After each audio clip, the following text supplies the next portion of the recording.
Bismillahirrahmanirrahim.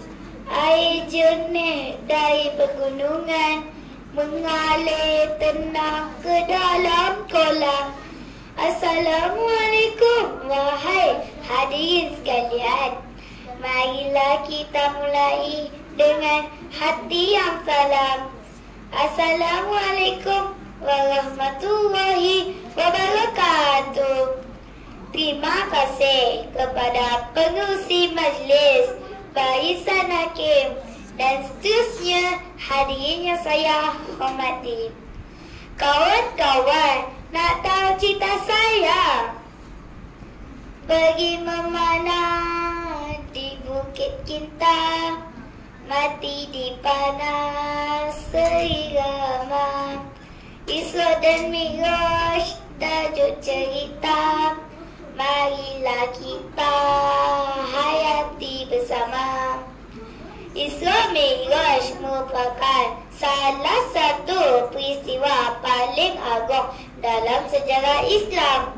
Ia berlaku pada malam 27 Rejab, di mana Rasulullah SAW diisrakan dari Masjidil Haram ke Masjidil Aqsa, kemudian dimirajkan ke langit hingga ke Sidratul Muntaha. Hadirin yang dirahmati Allah, Allah berfirman dalam surah Al-Isra ayat 1, Bismillahirrahmanirrahim. Subhanallazi asra bi'abdi laila minal masjidil haram ilal masjidil aqsa allazi barakna hawlahu linuriyahu min ayatina innahu huwas samiul basir. Maksudnya, Maha Suci Allah yang telah memperjalankan hamba-Nya pada suatu malam dari Masjidil Haram ke Masjidil Aqsa yang telah kami berkati sekelilingnya, untuk kami memperlihatkan kepada tanda-tanda kebesaran kami.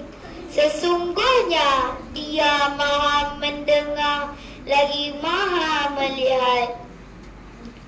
Bayangkan kawan-kawan, dalam satu malam Rasulullah SAW dibawa oleh Malaikat Jibril menunggang buruk dari Mekah ke Palestin. Di Masjidil Aqsa, baginda mengimamkan solat bersama para nabi terdahulu. Ia merupakan satu penghormatan agung buat baginda. Terang bersinar cahaya bulan, malam sunyi terasa indah. Isra Mi'raj penuh keinsafan, perintah solat turun daripada Allah.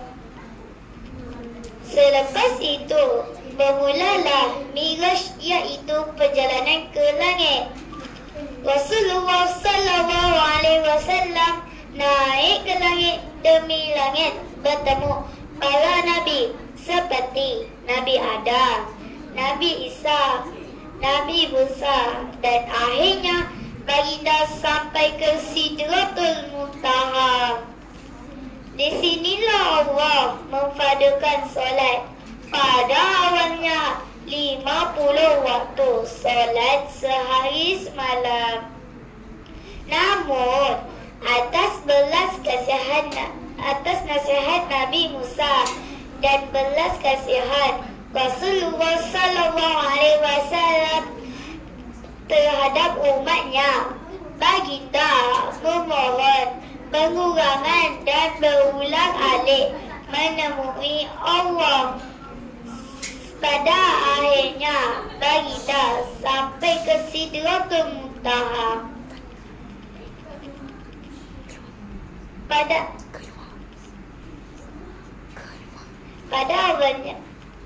akhirnya baginda solat difardukan sebanyak 5 waktu. Hadirin sekalian, firman Allah dalam surah Al-Isra ayat 11 mengingatkan kita tentang wahyu yang diturunkan kepada Nabi besar dan umatnya, serta peringatan sifat penting manusia yang sering tergesa-gesa. Bismillahirrahmanirrahim. Wa yad'ul insanu bisyarri du'a'ahu bil khairi wa kana al-insanu ajula. Sesungguhnya manusia itu dijadikan tabiat tergesa-gesa. Islam mengajarkan umatnya supaya bersabar dan tidak tergesa-gesa, terutamanya tentang solat. Sesungguhnya sikap tergesa-gesa itu daripada syaitan. Oleh itu, solat yang khusyuk adalah solat yang dilakukan dengan tenang, tanpa tergesa-gesa.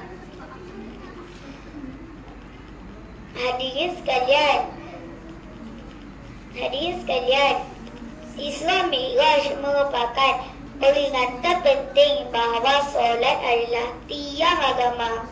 Jagalah solat kerana ia soalan pertama di akhirat dan ia juga penenang jiwa di dunia. Akhir kata, marilah kita menghayati erti sebenar Isra dan Mi'raj untuk dijadikan iktibar hidup.